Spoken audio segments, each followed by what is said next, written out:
Personal branding अपने आप में बहुत ज़्यादा ज़रूरी बन गया है, बहुत ज़्यादा इंपॉर्टेंस रखता है। आज से कुछ साल पहले पर्सनल ब्रांडिंग किसी को पता भी नहीं था। अगर मैं एआई के ज़माने में ऑगमेंटेड रियलिटी, वर्चुअल रियलिटी के ज़माने में अगर मैं बात करूँ इंटरनेट एक्सप्लोरर की, तो रेलेवेंट नहीं हूँ। किस तरीके से खुद को प्रोजेक्ट कर रहे हैं, लोग आपको कैसे कंज्यूम कर रहे हैं, वो सोशल मीडिया से बहुत ज़्यादा इम्पैक्ट करता है। अभी दिलजीत ने जब इंडिया टूर किया है, तो जब वो दिल्ली आए, तो बहुत सारे ब्रांड्स थे जिन्होंने उस ट्रेंड से दिलजीत दोसांझ को इस्तेमाल करते हुए बहुत अच्छे तरीके से खुद को मार्केट किया और बहुत विटी तरीके से, बहुत इंटरेस्टिंग तरीके से। आपने जो बचपन में नानी से कहानियां सुनी होंगी, दादी से सुनी होंगी, वो आपको आज तक याद है और उससे हम रेजोनेट करते हैं, उससे हम रिलेट कर पाते हैं। अगर हम एक ब्रांड बनाने जा रहे हैं तो हमें कहाँ से शुरुआत करनी चाहिए सबसे पहले? ब्रांड बनाना है, आपको समझना पड़ेगा कि मुझे मार्केटिंग, एडवर्टाइजिंग, पीआर तीनों करना है, लेकिन कौन सी चीज़ मुझे किस तरीके से वापस देगी। और एक रिवॉल्वर लेने के लिए कम लाइसेंस लगते हैं, लेकिन जब आप एक फूड इंडस्ट्री में घुसते हैं तो आपके 32 लाइसेंस लगते हैं।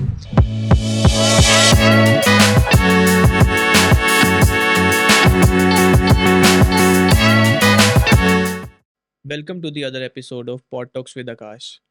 आज के जो हमारे गेस्ट हैं वो आपके लिए लेके आए हैं बहुत सारी नॉलेज, बहुत सारे ब्रांड्स के बारे में आज हम बात करने वाले हैं। साथ ही हम जानेंगे कि ब्रांडिंग है क्या, ब्रांडिंग का प्रोसेस क्या है, सिर्फ एक लोगो और एक टैगलाइन से हट के ब्रांडिंग कितनी बड़ी है, ब्रांडिंग के पीछे कितनी ज़्यादा स्टोरीज आती हैं और क्या कुछ मैटर करता है एक ब्रांड को बनाने में, एक ब्रांड के एस्टेब्लिश होने में।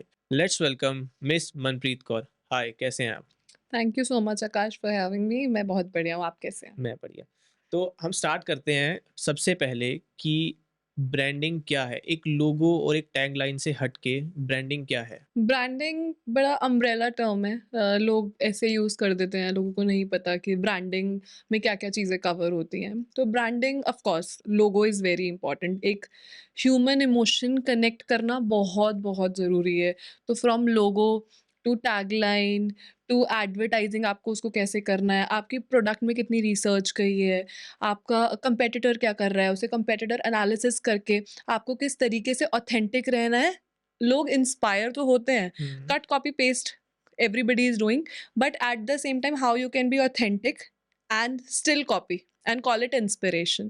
So बहुत सारा प्रोसेस है ब्रांडिंग में।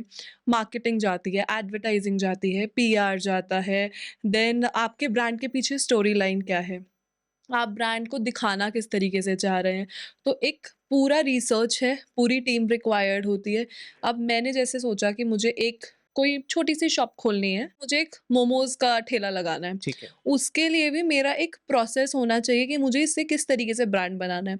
या तो मेरा विज़न सिर्फ़ इतना हो कि मुझे एक मोमोज़ का ठेला लगाना है, या मेरा विज़न है कि मुझे इसे एक ब्रांड बनाना है। हुँ, अगर हम वाओ मोमोज़ को ही देखें, it started from where and now it is a big brand. बिल्कुल। तो उसके पीछे जो उनकी जर्नी होगी, कलर्स किस तरीके से यूज़ करने हैं, कैसे ऑडियंस के साथ रेज़ोनेट करना है। मैं उस दिन एक इंटरव्यू देख रही थी जहाँ पर वाओ मोमोज़ के फाउंडर बता रहे थे कि उन्होंने बहुत अच्छे तरीके से पुट किया कि एक रिवॉल्वर लेने के लिए कम लाइसेंस लगते हैं, लेकिन जब आप एक फूड इंडस्ट्री में घुसते हैं, एफ&बी में बिल्कुल। घुसते हैं, तो आपके 32 लाइसेंस लगते हैं। तो हुँ, मुझे भी उस चीज़ से बहुत नॉलेज मिली। तो एक ब्रांड खड़ा करने के लिए पूरा प्रोसेस इन्वॉल्व होता है। अगर मैं आपको याद हो, एक वक़्त पे मैगी बैन हो गई थी बिल्कुल। Because of the lead. तो वापस कैसे आई, आपको ये याद है? नहीं। ये मैगी वापस ऐसे आई थी, उन्होंने बोला माँ के हाथों की मैगी, क्योंकि माँ के हाथ की चीज़ कभी गलत नहीं होती। हाँ, पूरा एक कैंपेन चलाया था इस चीज़ को लेके कि वो माँ के हाथ की मैगी, और वो आपके पास कौन-कौन से नए तरीके हैं एक मैगी को बनाने के, देन बिल्कुल। उससे उसकी रीब्रांडिंग हुई थी सारी। हाँ, बिल्कुल, क्योंकि माँ माँ कभी कोई बच्चे को गलत चीज़ का स्वाद नहीं चखाएगी। बिल्कुल। तो इस तरीके से उन्होंने वापसी करी थी। तो ब्रांड के पीछे स्टोरी लाइन होना बहुत इम्पोर्टेंट है। हमें याद है एक टाइम पे एक ब्रांड था, I will not name the brand दो एवरीबॉडी नोज़ इट, जो गोरेपन पे सुंदर हो जाएँगे, सुंदर हो जाएँगे, सुंदर हो जाएँगे पे बात करते थे। फिर उसके बाद Dove came into the picture, जिसने रियल ब्यूटी स्टैंडर्ड्स को हिट किया और उन्होंने बात करी आकर कि जो एक नॉर्मल लड़की कैसे दिखती है, और यही रियल ब्यूटी स्टैंडर्ड है। उन्होंने ये नहीं बोला कि आप सफ़ेद हो जाएँगे, आप बिल्कुल। गोरे हो जाएँगे। उन्होंने बात करी कि एक रियल ब्यूटी स्टैंडर्ड्स को आप किस तरीके से उसी का बेस्ट वर्ज़न, अपना बेस्ट वर्ज़न आप कैसे देख सकते हैं। और तब एक वक़्त पे जब हमारे को इन सब चीज़ों की नॉलेज ही नहीं थी फेमिनिज़्म की, हम किसी को भी मोटा, पतला, छोटा, नाटा कुछ भी बोल देते हुँ, थे। हुँ, हुँ। ये सब नॉलेज लाने के लिए ये सब ब्रांड्स हैं जिन्होंने हमें वो नॉलेज दी। वो सीड ब्रांड्स का लगाया हुआ है। हुँ, हुँ, हुँ। तो branding is very, very important and it has a lot of factors. मैं जानना चाहूँगा कि अभी आपने हमें बताया कि ब्रांडिंग है क्या? आपने बहुत अच्छा एग्ज़ाम्पल दिया मैगी का। मैं चाहूँगा कि मुझे आप कुछ और एग्ज़ाम्पल ऐसे देना चाहो जहाँ पे कुछ कहानियाँ दिखाई गई हैं और उसके बाद उन कहानियों से उन्हें उस ब्रांड के साथ कनेक्ट किया गया है। और वो कहानियाँ बताना क्यों ज़रूरी है? कहानियाँ बताना इसलिए ज़रूरी है, कहानियाँ बताना हर जगह ज़रूरी है। आपने जो बचपन में नानी से कहानियाँ सुनी होंगी, दादी से सुनी होंगी, वो आपको आज तक याद है और उससे हम रेज़ोनेट करते हैं, उससे हम रिलेट कर पाते हैं कि अच्छा हाँ, मेरे साथ भी ऐसा हुआ था, और कहानियाँ याद रहती हैं। बिल्कुल। तो जैसे अगर कुछ ब्रांड्स की बात करी जाए, अभी एक रीसेंट ऐड आया था, फेमिनिज़्म पे बात करी है इस ऐड में और बहुत खूबसूरती से बात करी है। इन्होंने ये फिनोलेक्स पाइप का ऐड है बेसिकली, ओके। और मैंने भी यूट्यूब पे देखा था, बट मेरे दिल को बड़ा टच हुआ। क्या ऐड था कि एक लेडी है, जैसे हमारे घर में सारी औरतें हैं, वो सब उनको काम बता के चले जाते हैं। वो चाह रही हैं कि वो भी अपना काम निकलें, वो आवाज़ दे रही हैं, बच्चे ने बोला ठीक है मम्मी मैं जा रहा हूँ, इधर से हस्बैंड ने बोला मैं निकल रहा हूँ, तो वो इरिटेट होके कहती है कि भई मैं ही पागल हूँ क्या? मैं ही घर में अकेली बैठी हुई हूँ और मैं 4 चीज़ें बोल रही हूँ, कोई सुन नहीं रहा। इतनी देर में वो इरिटेट हो रही है और सामने से बेल बजी। ठीक है। बेल बजी तो एक कोई लेडी आती हैं, तो उनसे पूछती हैं कि आप, वो कहती हैं कि आपने पाइप फिक्स करने के लिए बुलाया था? कहती है अच्छा ठीक है आप आ जाओ। फिर वो पाइप फिक्स कर रही है, तो वो लेडी थोड़ा-सा हेजिटेट होके बोलती है कि मुझे नहीं पता था कि ये काम औरतें भी कर लेती हैं। तो वो हुँ, कुछ नहीं मुस्कुराती है और वो अपना पाइप फिक्स करती रहती है। इधर से फिर वो पूछती है कि ये ड्रेस किसने डिज़ाइन करी है? बहुत खूबसूरत है। वो कहती है हुँ। तो मैंने अपनी बेटी के लिए डिज़ाइन करी है, और साथ में वो कुछ बना रही होती है, बुन-बुन रही होती है। ओके। तो उसने बोला कि आप ड्रेस डिज़ाइन करती हैं? तो उन्होंने बोला नहीं ये तो मैं अपनी बेटी के लिए करी है। वो जेब से पैसे निकालती है, कहती है आपका पहला ऑर्डर। वो औरत जो इतनी पढ़ी-लिखी है, हुँ, जो घर सारा सँभाल रही है, होममेकर है, उसकी आँखों में आँसू हैं, और वो कहती है कि नहीं मेरा ये प्रोफ़ेशनल काम नहीं है। वो कहती है कि नहीं-नहीं कोई बात नहीं, अभी तक नहीं था ना, आज से है। हुँ। वो ऑर्डर देती है, और किस चीज़ का ऐड था? पाइप का। पाइप का। सिर्फ़ पाइप फिक्स कर रही थी, पाइप की ब्रांडिंग दिखाई गई, बट ये कहानी के थ्रू हमें ब्रांड याद रह गया। इससे मैं बताना चाहूँगा ऑडियंस को कि इस तरह की जो एड्स बनाई जाती हैं, ये इसलिए बनाई जाती हैं ताकि लोग इसके साथ इमोशन के साथ कनेक्ट हो पाएँ और शेयर करें ज़्यादा से ज़्यादा। शेयरिंग से इनकी अपने आप ही इस वीडियो के थ्रू ब्रांडिंग हो रही है। बिल्कुल। वायरल कंटेंट जिसे कहते हैं ना, क्यों हम आजकल इन्फ्लुएंसर्स को ऑन बोर्ड लेकर आ रहे हैं। इन्फ्लुएंसर्स कैसे माइक्रो सेलिब्रिटीज़ बन गए हैं अपने आप में, क्योंकि उन लोगों को हम, हर कोई कहानी इस्तेमाल कर रहा है, बिल्कुल। और कहानी जहाँ पर आ जाती है ना, लोगों को अपने आप याद रह जाता है। अगर ओज़ेवा न्यूट्रिशन का आपने नाम सुना हो ब्रांड का, हुँ, एक टाइम ये 6-7 साल, I think I don't want to give the number कितना पुराना है, बट अच्छा खासा पुराना ब्रांड है, और ये लोग पहले इतना मार्केट में नहीं थे। लेकिन इन्होंने इन्फ्लुएंसर्स के साथ टाई अप कर करके और लोगों को ऑन बोर्ड ला ला के अच्छे ये जो सीरियल्स के सेलिब्रिटीज़ हैं इनके साथ कनेक्ट कर करके, मैं कल एक ऐड देख रही थी, कल एक क्लिप देख रही थी इंस्टाग्राम पे, जिसमें भारती कहती है कि आप बहुत धोखा कर रहे हो, ओज़ेवा न्यूट्रिशन बहुत धोखा कर रहा है। सबसे पहले ये क्लिप डाली। हाँ। उसके बाद क्या, आप जो खिला आपका जो टेस्ट है ना, वो किसी और का नहीं है। आपका न्यूट्रिशन ये ड्रिंक पीने के बाद कोई और ड्रिंक अच्छा नहीं लगता। हुँ, तो इस तरीके से उन्होंने इन्फ्लुएंसर्स को ला-ला के, पॉडकास्ट में जा-जा के बहुत अच्छा चंक वो मार्केटिंग में इन्वेस्ट करते हैं। तो मार्केटिंग गिव्स यू बैक। हुँ। हमारी गलती क्या रहती है, क्लाइंट की एक्सपेक्टेशंस क्या होती हैं कि हमने मार्केटिंग में भी थोड़ा-सा पैसा डाला, तो ये ऐसा रिज़ल्ट देते हैं। बिल्कुल, बिल्कुल। एकदम से नहीं होता, स्टोरी लाइन पे काम तो करना ये पड़ता है। ब्रांडिंग का प्रोसेस क्या रहता है बेसिकली? कहाँ से अगर हम एक ब्रांड बनाने जा रहे हैं, तो हमें कहाँ से शुरुआत करनी चाहिए सबसे पहले? ओके। तो अगर आपको एक बिज़नेस को ब्रांड बनाना है, हुँ, तो आपको जैसे एक अपने घर को नर्चर करते हैं ना, देखभाल छोटे पौधे को बड़ा करते हैं, उसी तरीके से आपको अपने ब्रांड, अपने बिज़नेस को नर्चर करके ब्रांड बनाना पड़ता है। ठीक है। तो सबसे पहले तो ऑब्वियसली आप लोगो से स्टार्ट करेंगे। लोगो से क्या आपका ब्रांड रेज़ोनेट हो पा रहा है। To give you an example, Zara है, ज़ारा अपने आप को लग्ज़री ब्रांड दिखाता है, लेकिन ज़ारा एक्चुअली उनकी केस स्टडीज़ हैं और प्रूवन है। हर हुँ, जगह उन्होंने ओपनली बोला है कि हाँ, ठीक है, हम इंस्पायर होते हैं, कॉपी करते हैं। अगर आप किसी भी मॉल में ज़ारा को देखेंगे तो उसके आस-पास हमेशा बड़े-बड़े ब्रांड्स होंगे। हुँ, पहली चीज़ आप ये नोट बिल्कुल। कीजिएगा। दूसरी, ज़ारा का लोगो आप देखिए, ज़ारा का प्रोजेक्शन आप देखिए, आपको फ़ील होगा घुसते ही कि अरे लग्ज़री ब्रांड है। लेकिन आप एक 4-5 हज़ार रुपए का ब्लेज़र, 4-5 हज़ार की आप ट्राउज़र ले सकते हैं। वहीं आप जो एक्चुअल ब्रांड जिनसे वो कॉपी कर रहे हैं या जिनसे इंस्पायर हो रहे हैं, वहाँ बहुत महँगा है। तो वो बिल्कुल, लग्ज़री के साथ आपको अफ़ोर्डेबिलिटी दे रहे हैं। तो उन्होंने अपने लोगो को भी बहुत प्रीमियम तरीके से डिज़ाइन करा हुआ है। बिल्कुल। तो लोगो, टैगलाइन बहुत मैटर करती है। ठंडा मतलब कोका कोला। कोका कोला, तो बिल्कुल। उन्होंने इस तरीके से शुरू से बताया ठंडा मतलब कोका कोला। अब आपको अपने ब्रांड को इस तरीके से कैसे यूनिक रखना है, कैसे ऑथेंटिक रखना है, तो हर चीज़ पे बारीकी से काम होता है।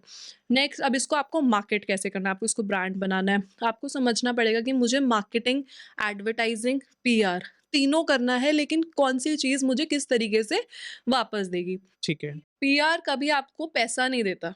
हर बंदे को लगता है कि अच्छा मैंने तो पीआर में इन्वेस्ट किया है, तो मेरी सेल्स क्यों नहीं बढ़ी? पीआर कभी आपकी सेल्स बढ़ाता ही नहीं है। हुँ, पीआर आपकी ब्रांडिंग बढ़ाता है। आपको एक विज़िबिलिटी बढ़ाता है। विज़िबिलिटी बढ़ाता है, आपको एक लीडरशिप लेवल पे लेकर जाता है।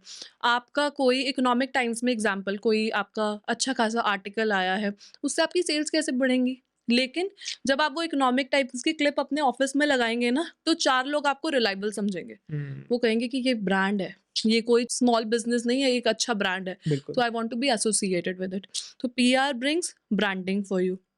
मार्केटिंग से ऑफ कोर्स आपकी सेल्स बढ़ती है, लेकिन आपकी विजिबिलिटी भी बढ़ती है। और एडवर्टाइजिंग में जब आप पैसा खर्चते हैं तो आपको ये सोच के पैसा खर्चना चाहिए कि अब मुझे एडवर्टाइजिंग से किस तरीके से लोगों से रिलेट करना है। पहले एडवर्टाइजमेंट में ही आपको पता होना चाहिए कि जो एड मैं बना रहा हूँ या बना रही हूँ, इससे मैं लोगों को दर्शाना क्या चाहता हूँ, अपने प्रोडक्ट को मैं लोगों को किस तरीके से एब्जॉर्ब कराना चाहता हूँ, किस तरीके से कंज्यूम कराना चाहता हूँ, बिल्कुल। कि मेरे मोमोज को किस तरीके से उसका टेस्ट, कुछ आजकल चॉकलेट मोमोज चल रहे हैं। हुँ, आपको अगर चॉकलेट का किसी का चॉकलेट फेवरेट है और किसी का मोमोज फेवरेट है, उसको आप साथ लेकर आए हैं। अब उसकी स्टोरी आप कितने इंटरेस्टिंग वे में लोगों को पहुँचा सकते हैं। फॉर एग्ज़ाम्पल, मतलब ये बड़ा रैंडम एग्ज़ाम्पल है कि अगर मुझे एक छोटे बच्चे को चॉकलेट भी देनी है और साथ में कुछ अच्छा टेस्टी कुछ अलग भी खिलाना है, तो शायद मैं एक इस तरीके का ऐड बनाऊँगी कि चॉकलेट और these momos are not for the adults, it is for the younger, it is for the babies. हुँ, अगर हम स्नीकर्स की बात करें, स्नीकर्स का ऐड अगर आपने देखा है, तो उसमें वो बोलते हैं ना कि ये भूख में वो लड़की बन जाता है, सोनम कपूर का ऐड था हाँ, पहले।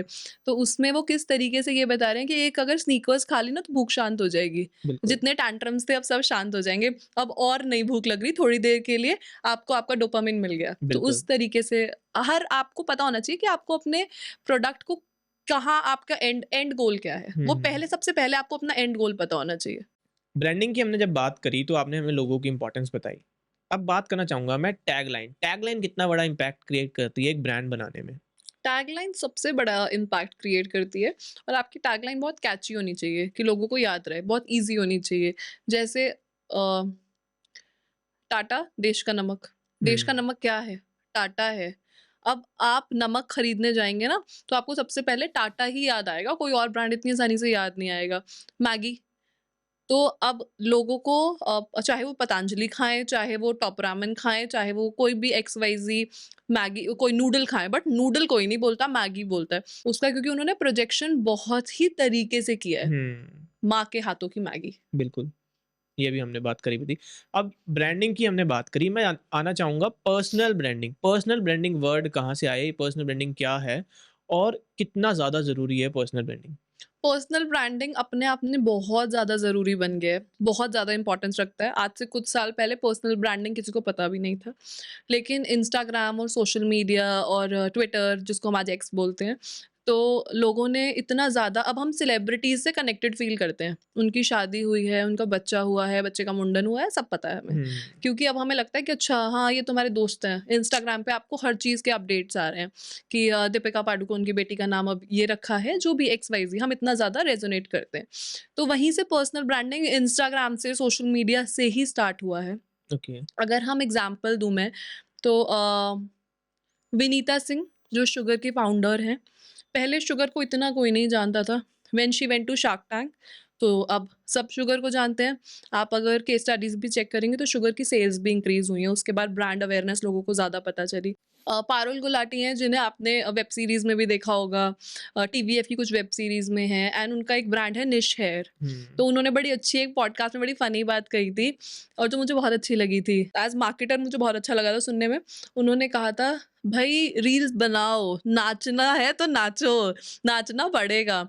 आपका क्या ट्रेंड चल रहा है, उस तरीके से आप ब्रांड को किस तरीके से अलाइन कर सकते हैं, बहुत-बहुत इम्पोर्टेंट है।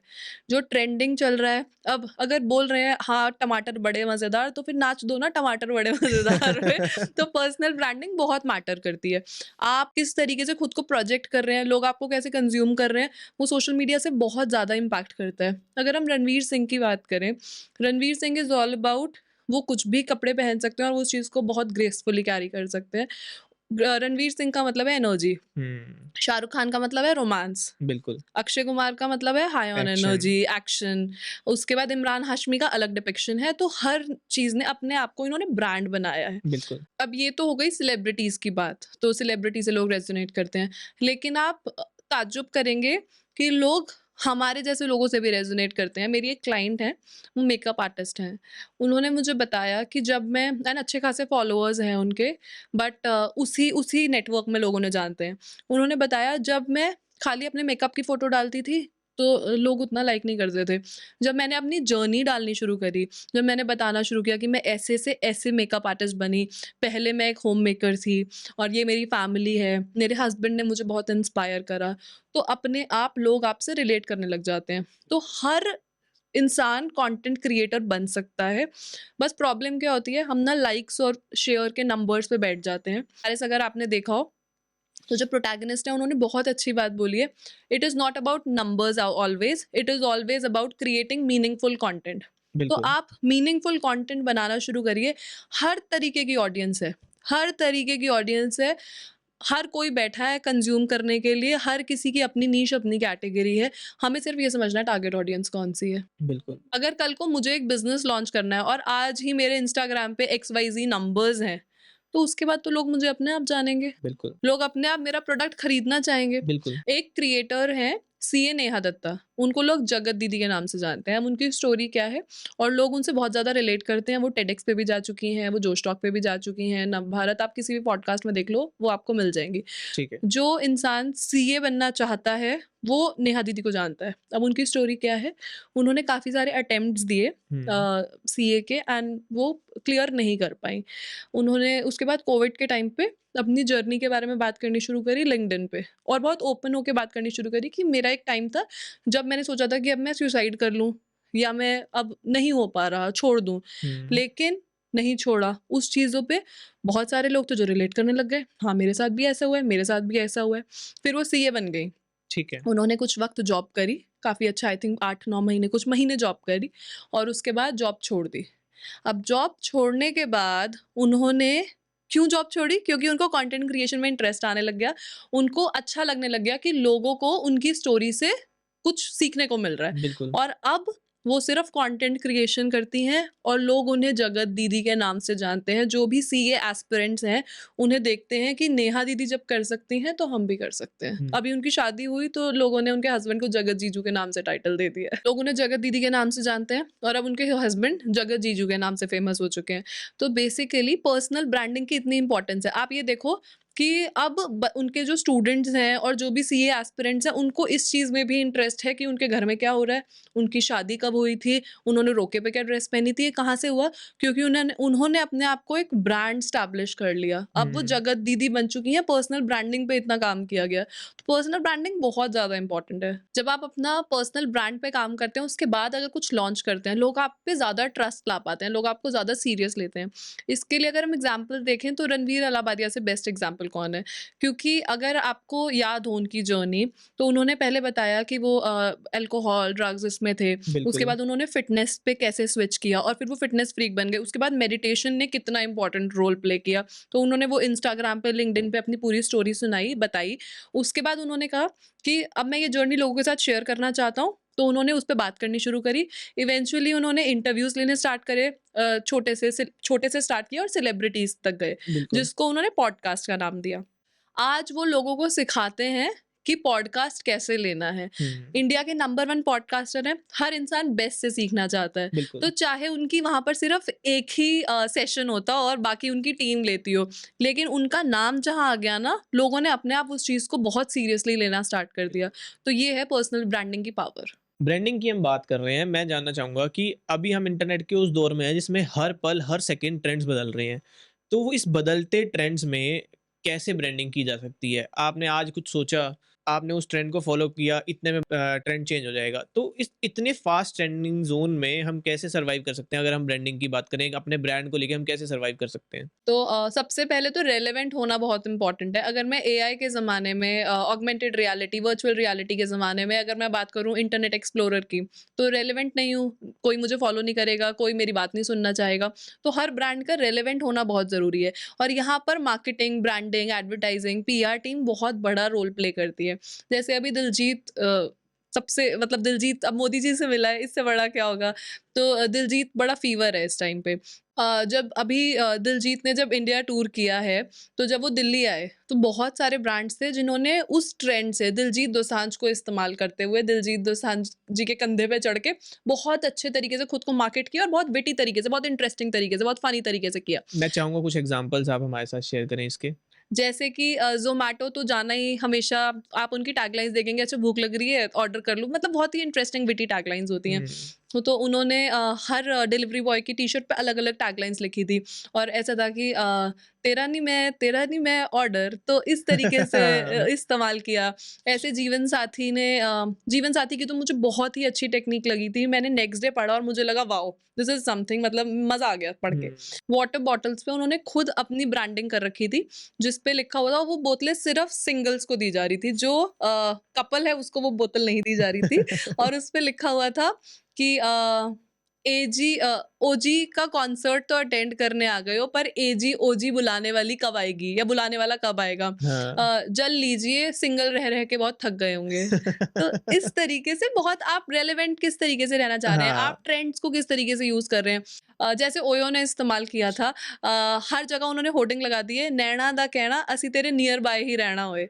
सो आप किस तरीके से क्या ट्रेंड चल रहा है और किस तरीके से उस ट्रेंड को रेलेवेंट बनाते हुए अपने ब्रांड को सटल इंटीग्रेशन कर दिया। उन्होंने अपनी बिल्कुल। बात नहीं की, उन्होंने तो दिलजीत दोसांझ की बात की और फ़ीवर जब दिलजीत जी का चल रहा है फिर तो पंजाबी आ गए ओए, हो गया उनके भी बल्ले-बल्ले। मैं जानना चाहूँगा आपसे कि कोविड से पहले सबसे बड़ा जो एडवर्टाइज़िंग का सोर्स हुआ करते थे मेरे हिसाब से, तो वो हुआ करते थे न्यूज़पेपर्स और मैगज़ीन्स। तो कोविड के बाद ऐसा क्या हुआ कि ये सब चीज़ें जो है ना बहुत बदल गई हैं और ट्रेंड्स बहुत ज़्यादा बदल गए हैं। तो मैं चाहूँगा ये ट्रेंड्स की हम अगर बात करें तो आप हमारे को ये इसके बारे में बताइए कि ट्रेंड्स में न्यूज़पेपर्स और इन सब से चीज़ें कैसे शिफ्ट हुई हैं? न्यूज़पेपर कभी आउट ऑफ फैशन तो नहीं जा सकता, आउट ऑफ ट्रेंड नहीं जा सकता क्योंकि हमारे जो पेरेंट्स हैं या उनके पेरेंट्स हैं, तो उनको आज भी चाय की चुस्की के साथ अखबार चाहिए और बहुत ज़रूरी है, पढ़ना बहुत ज़रूरी है, आपको पता होना चाहिए कि आपके आस-पास क्या हो रहा है। लेकिन ये शिफ्ट आया और स्पेशली हमारी जनरेशन मिलेनियल्स, उसके बाद जेन ज़ी तो बिल्कुल ही, उनको न्यूज़पेपर एक्ज़िस्ट नहीं करता। बिल्कुल। ये ट्रेंड शिफ्ट कहाँ से आया? एक तो ऑब्वियसली सबके जेब में मोबाइल है, पावर है, उस वही पावर है। लेकिन उससे ज़्यादा जब कोविड आया, तो हम डरने लग गए किसी भी चीज़ को छूने से पहले और ऑब्वियसली न्यूज़पेपर कहाँ-कहाँ से जर्नी तय करके आता था। हाँ, हाँ। बहुत सारे जर्नलिस्ट उनकी नौकरी चली गई, बहुत सारा शिफ्ट आ गया। हमने ऐसा शिफ्ट कभी एक्सपेक्ट नहीं किया था कि वो धीरे-धीरे आना था, हमेशा आना था, वो डिजिटल पे आना था लोगों ने। लेकिन वो एक्सट्रीम शिफ्ट आया क्यों? क्योंकि हमें न्यूज़पेपर टच करने से डर लगने लग गया और सबको आदत हो गई फ़ोन में स्क्रॉल करने की। आजकल लोग इंस्टाग्राम को एड्यूटेनमेंट की तरह यूज़ करते हैं, जो एक्चुअल में पढ़ना भी चाहते हैं। वो भी हुँ, इंस्टाग्राम से न्यूज़ कंज़्यूम कर रहे हैं इन अ फ़नी मैनर। तो जहाँ पे आपको एड्यूटेनमेंट का मतलब है एजुकेशन प्लस एंटरटेनमेंट, एंटरटेनमेंट। तो दोनों चीज़ें उन्हें मिल गईं। तो एक तो ये हुआ। हुँ, दूसरा मैगज़ीन्स बंद हो गईं, बहुत सारे बड़े-बड़े न्यूज़पेपर्स थे उस टाइम पे जो बंद हुए। जैसे एशियन एज आता था, एशियन एज काफ़ी अच्छा इंग्लिश न्यूज़पेपर माना जाता था, उन्होंने बंद कर दिया, बहुत सारे मीडिया हाउसेस शट हो गए क्योंकि अब उन्हें पता चल गया था कि digital is the new fashion. हुँ। तो अब लोगों ने डिजिटली कंज़्यूम करना है, तो इसलिए आपको भी डिजिटली इक्विप्ड होना बहुत ज़रूरी है। जैसे कहते हैं ना, लोगों को डर लगता है कि एआई के आने से क्या हमारी कल को नौकरी चली जाएगी? नहीं, हुँ, आपकी एआई आने से नौकरी नहीं जाएगी। लेकिन अगर आपको एआई आता है तो आपको पैकेज भी ज़्यादा मिलेगा। मैं एक केस स्टडी, एक रिसर्च पढ़ रही थी जिसमें था कि एआई जिनको आता है, इंजीनियर्स, उनकी 0 टू 5 इयर्स एक्सपीरियंस में उनकी सैलरी 14 लाख, 15 लाख के पैकेज से स्टार्ट होती है। लेकिन वहीं पर जिन्हें एआई नहीं आता और जो इतने सालों से जॉब कर रहे हैं, वो इतने सालों बाद 12-14 लाख के पैकेज पे पहुँच रहे हैं। बिल्कुल। तो आपको एआई आना बहुत ज़रूरी है, अपने आप को अपग्रेड करना बहुत ज़रूरी है, तभी आप रेलेवेंट रहेंगे, जिसकी हम बात कर रहे थे। अब मैं चाहूँगा कि अगर एक कोई भी नया ब्रांड ओनर आ रहा है, वो अपना एक ब्रांड लॉन्च करना चाह रहा है, तो कौन-सी मेजर चीज़ें हैं जो उनको ध्यान रखनी चाहिए, जो आगे आने वाले टाइम में उनको ब्रांड बनने में हेल्प करेंगी? सबसे पहले तो हम नाम से शुरुआत करते हैं। आपको अपने ब्रांड को क्या नाम देना है, आप उसको ईज़ी रखें, जिससे हर किसी की ज़बान पे आ जाए, जिससे कि डिफ़िकल्ट ना हो बोलने में। या फिर अगर आप उसको लग्ज़री ब्रांड देखते हैं आगे चल के, आपको उसको थोड़ा वेस्टर्नाइज़्ड टच देना है, तो फिर आप उस तरीके का नाम रखें, वरना ईज़ी नाम ईज़ी रहता है लोगों को ज़बान पे लाने के लिए, पहला स्टेप ये है। दूसरा, आप चेक करें कि वो नाम कहीं और एग्ज़िस्ट तो नहीं करता, क्योंकि क हम ना क्या करते हैं, हम अपने ब्रांड के बारे में सोचते हैं। इसको मुझे अपना ब्रांड बनाना है, इसको मुझे बड़ा बनाना है। पर हम ये नहीं देखते क्या मार्केट में ये ऑलरेडी एग्ज़िस्ट कर रहा है, नहीं कर रहा। बिल्कुल। आज वो कॉन्फ्लिक्ट नहीं लेकर आएगा, लेकिन आगे चल के वो ऑलरेडी आपका ब्रांड भी बड़ा बन गया और इधर ऑलरेडी वो है, तो केस हो जाएगा। हुँ, नाम पता करना बहुत ज़रूरी है। जैसे मैं करिश्मा मेहता का एक इंटरव्यू देख रही थी, जो ह्यूमन्स ऑफ बॉम्बे की फाउंडर हैं। तो उन्होंने बताया कि वो बाहर पढ़ रही थी अब्रॉड में, तो उन्होंने ह्यूमन्स ऑफ न्यूयॉर्क करके एक पेज देखा और उन्हें बहुत इंटरेस्टिंग लगा। तो उन्होंने चेक किया कि ह्यूमन्स ऑफ बॉम्बे जैसा कुछ एग्ज़िस्ट करता है। उन्हें नहीं पता था कि मैं क्या डालूँगी, क्या करूँगी, इस पे किस तरीके का कंटेंट जाए, कुछ नहीं पता था। उन्होंने वहाँ बैठे-बैठे ह्यूमन्स ऑफ बॉम्बे को रजिस्टर किया एंड देन उसके बहुत बाद उन्होंने उस पेज को स्टार्ट किया, जहाँ पर वो बॉम्बे के लोगों की स्टोरीज़ शेयर करती थी और आज ये इतना बड़ा ब्रांड है अपने आप में। हुँ, तो ये पहली चीज़। दूसरी चीज़, आपका लोगो आपके ब्रांड से किस तरीके से रेज़ोनेट कर रहा है, नहीं कर रहा। जैसे कि अगर आप कोई किड्स फैशन वियर ब्रांड ले रहे हैं या कोई भी किड्स का ब्रांड ले रहे हैं, तो उसमें आप किस तरीके के कलर्स यूज़ करेंगे कि वाइब्रेंट हो, रंग-बिरंगा हो, बच्चे बिल्कुल। अट्रैक्ट हो सकें। कोई खिलौने का ब्रांड है, तो बच्चा देखते ही कलर्स देखते ही एकदम से वाओ हो जाता है वो। तो हुँ, उसका वाओ फैक्टर बच्चे हैं, तो कलर्स यूज़ करें। आप कोई ऑर्गेनिक ब्रांड इंट्रोड्यूस कर रहे हैं, तो आप उसमें ग्रीन एलिमेंट डालिए कि लोगों को पता चले अच्छा ग्रीन मीन्स ऑर्गेनिक। हुँ, तो बहुत इम्पोर्टेंट है लोगो। आपकी टैगलाइन कैसी होनी चाहिए? आपकी टैगलाइन भी आप इस तरीके की बनाएँ कि अगेन ज़बान पे बहुत आराम से आ जाए। बिल्कुल। उसके बाद सबसे पहला आप अपने बिज़नेस को सोशल मीडिया पे ले आएँ। सोशल मीडिया की बहुत पावर है। अब बिज़नेस कब ब्रांड बनेगा, सोशल मीडिया कितना टाइम लेगा, कितने नंबर्स होंगे, वो सब फ्यूचर की बात है। फ्यूचर टेंस में सोचने की जगह प्रेज़ेंट टेंस में आप ये सोचें कि मुझे आज 50 फॉलोअर्स हैं, कल 100 हो जाएँगे, 150 हो जाएँगे, उसके बाद एक टाइम पे 1 मिलियन भी होंगे। लेकिन उसमें सबसे पहले आपको कंसिस्टेंट रहना है। जो भी ट्रेंड चल रहे हैं, जैसे अभी हमने जीवन साथी की बात करी, बिल्कुल, उन्होंने बिल्कुल, क्या किया? बिल्कुल। ट्रेंड के साथ खुद को अलाइन किया। तो आपके कॉम्पिटिटर क्या कर रहे हैं और कोई आइडिया खुद का नहीं है, हर किसी ने कहीं से हर किसी ने कहीं से इंस्पिरेशन लेकर किया है। तो बिल्कुल कोई झिझक नहीं होनी चाहिए कि मैंने आइडिया कॉपी कर दिया। ज़्यादा से ज़्यादा नीचे कर्टेसी डाल दो, अगर बहुत ज़्यादा गिल्ट आ रही है ना तो कर्टेसी डाल दो कि यहाँ से इंस्पायर किया। और सामने वाला भी आपकी और रिस्पेक्ट ही करता है कि हुँ, अच्छा आपने उस तरीके से उसको कर्टेसी भी दी है। तो सोशल मीडिया पे रेलेवेंट होना बहुत ज़रूरी है, क्योंकि सोशल मीडिया से बिज़नेस फिर बूम। सोशल मीडिया पे कब आप वायरल हो जाओ, कब आपकी आईब्रो उठाने का भी एक आप ट्रेंड बन जाए, तो वो अपने आप में है। सोशल मीडिया में बहुत पावर है। ठीक है। आप एक डिजिटल मार्केटिंग एजेंसी हैं खुद में, तो आप कैसे सब चीज़ों को हैंडल कर रहे हैं? आप अपने क्लाइंट्स के पेजेज़ को कैसे हैंडल कर रहे हैं? आप उनको कैसे हेल्प कर रहे हैं ग्रो होने में? किन चीज़ों पे आप मेजर ध्यान दे रहे हैं? आप मुझे बताइए। हम सबसे पहले, जो मैंने सोशल मीडिया की बात करी, हम सोशल मीडिया पे सबसे ज़्यादा ध्यान देते हैं। हम वायरल कंटेंट पे सबसे ज़्यादा ध्यान देते हैं। हम अपने क्लाइंट्स को ये समझाते हैं, अगेन आपको शांति से बैठना पड़ेगा। हम दोनों साथ में ग्रो करेंगे। जैसे हमें वक़्त लग रहा है ग्रो करने में, आपको भी उतना ही वक़्त लगेगा। हाथ मिला के काम करते हैं और धीरे-धीरे हर ट्रेंड पे काम करेंगे। जो मार्केट में चल रहा है उस पे काम करेंगे। तो हम क्लाइंट को सबसे पहले यही समझाते हैं। थोड़ा समझाना मुश्किल होता है, क्योंकि जब हम इंसान पैसे डालता है ना, तो उसको एक्सपेक्टेशन होती है, अरे फटाफट से फ़र्क क्यों नहीं पड़ बिल्कुल। रहा? जब एक होर्डिंग लगवाते हैं ना, हाँ, सड़क पे एक होर्डिंग लगवाते हैं, तो हम जाके नहीं पूछते कि इस होर्डिंग से कितने दिन में मुझे सेल्स जनरेट हो जाएगी। लेकिन जब हम 5,000 रुपए एक एड पे लगाते हैं ना, तो हम मार्केटिंग एजेंसी को कॉल करते रहते हैं, "अरे! इसका एड्स का क्या हुआ? लीड्स क्यों नहीं आ रही, लीड्स क्यों नहीं आ रही?" तो थोड़ा सबसे पहले आपको पेशेंस के साथ रहना पड़ेगा। हुँ, हर इंसान को लगता है कि सोशल मीडिया ही तो है, बट नहीं, बहुत पूरी टीम लगती है, 10 लोग आते हैं, एडिटिंग कैसी होनी चाहिए, डिज़ाइनिंग कैसी होनी चाहिए।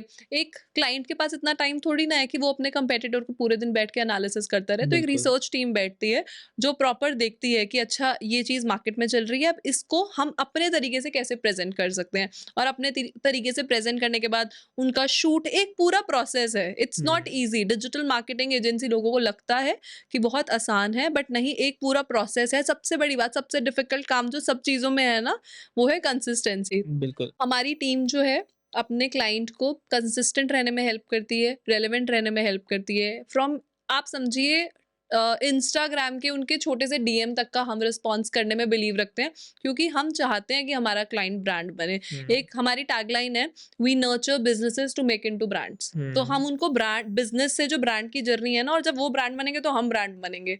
तो हम उसके छोटे से छोटे प्रोसेस में, हर चीज़ में इन्वॉल्व रहना पसंद करते हैं। इट इज़ जस्ट दैट कि उनको कंसिस्टेंट हमारे साथ रहना पड़ेगा, और हमें उनके साथ एसोसिएशन रखना पड़ेगा। आपने बात करी कि ये एक पूरा प्रोसेस है, इसके पीछे एक बहुत बड़ी टीम लगती है। तो जब आपने अपना ये ब्रांड शुरू किया, तो आपने कैसे-कैसे आपके सामने जो है सर्कमस्टेंसेस बने? किस तरह के आपके सामने सिचुएशंस आई ऐसी, तो आप जिसमें आपको लगा कि आपको एक बड़ी टीम की ज़रूरत है और आपने उन सब चीज़ों को कैसे हैंडल किया? और आज आज आपका इतना बड़ा ब्रांड है, तो आपके पास कितनी बड़ी टीम है और वो कैसे काम कर रही है? उस सब चीज़ों के बारे में मुझे बताइए आप। सबसे गलती मेरी जो स्टार्टिंग में थी ना, और जो आई थिंक बहुत सारे एंटरप्रेन्योर्स की होती है, स्टार्टअप ओनर्स की होती है, कि मुझे सब आता है, मैं सब कर लूँगा या मैं सब कर लूँगी। मेरी भी वही गलती थी। मुझे लगा कि जितना एडिटिंग मैं कर लूँगी, आइडियाज़ भी मैं दे लूँगी, बीडी भी मैं कर लूँगी, नहीं। ये 1 साल लगा मुझे समझने के लिए। सबसे इम्पोर्टेंट था टीम का होना, और उसके बाद अच्छे लोगों का मिलना। हुँ, स्टार्टिंग में आप सोचते हो कम सैलरी वाले लोगों को रख लो, ज़्यादा अच्छे लोगों से कोई नहीं, सब कुछ मैं देख लूँगी। आप वो अगर सोच रहे हो ना, आप हेलीकॉप्टर बॉस बन के सारा काम कर लोगे।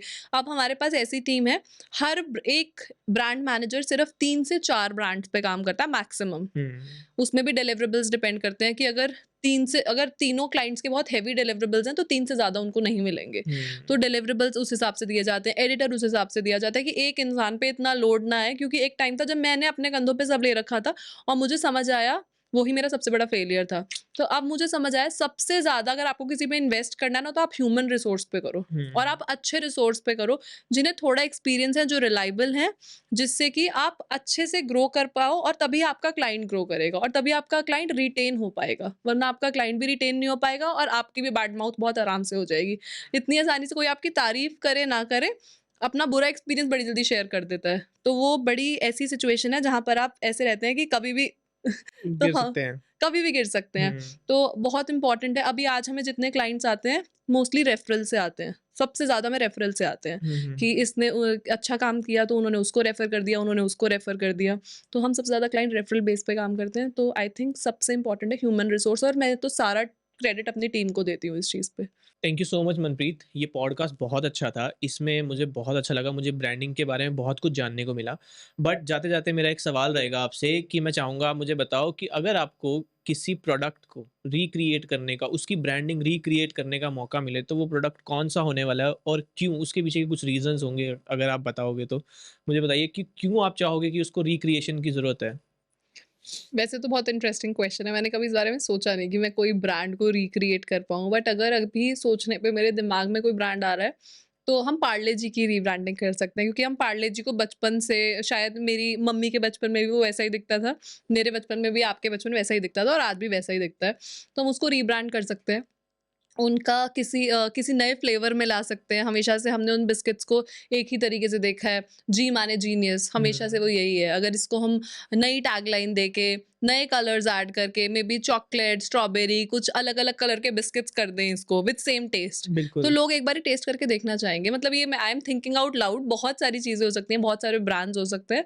बट अगर मुझे मौका मिले तो मैं पार्ले जी को रीब्रांड करूँगी, क्योंकि मैं बचपन से उसे वैसे ही देख रही हूँ। वो क्यूट सा बच्चा जो है, वो काफ़ी बड़ी हो गई होंगी अब आंटी। बिल्कुल। लेकिन हम उन्हें वैसे ही देख रहे हैं, तो मैं पार्ले जी को रीब्रांड करना चाहूँगी। ठीक है, थैंक यू सो मच। हमें बहुत अच्छा लगा इस पॉडकास्ट में आप आए और आपने इतने सारे वैल्यूएबल व्यूज़ दिए हमें। Thank you. Thank you so much, आपने हमें बुलाया।